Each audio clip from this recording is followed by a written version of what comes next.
আরে তুই সব কি কইতেছিস রে খালেদার বলা? শোন শোন, আমার নেত্রী শেখ হাসিনা ভয়ঙ্কর রূপে ফিরে আসবে, টুক করে দেশে চলে আসবে। ওদের এসব নিয়ে এত মাথা ব্যথা করার দরকার নেই। হ্যাঁ, সে মোদির সাথে একটু পক পক করে, সে আমরাও জানি। মৃণালের তো দেশ ভেঙে গেছে, এখন এখন মৃণালের দিয়ে আর হয় না। মোদির কাছে যাই, তোমার সমস্যা কি? হয়তো বা মোদির ভেট লাগা দিতে যাই। যাই হোক, আমার নেত্রী বিষয়ে আমরা বুঝবো। তুমি খালেদার ছেলে খালেদার মতো থাকো, চুপচাপ থাকো, দেশে এসে বাল পেঁচাল কম করে পালো, বুঝছো? কিরে সাদ্দাম, কেমন আছিস? ভাবি টিএসসির মাঠে কার জন্য হলে তো বিরাট বাল পেঁচাল পারতিস। তোদের বলে বিরাট ক্ষমতা, ছাত্রদের আন্দোলনে তো এখন আর কোনো ধন খারাপ করারই যোগ্যতা নেই।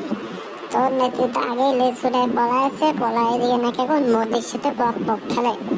আর তোমরা যা কি ছেড়ো, সারা ধন ছেড়া ছেলে পেলে বোকাটা। তোর নেত্রীরা সাহস আছে বাংলাদেশে আসার? Mother toast.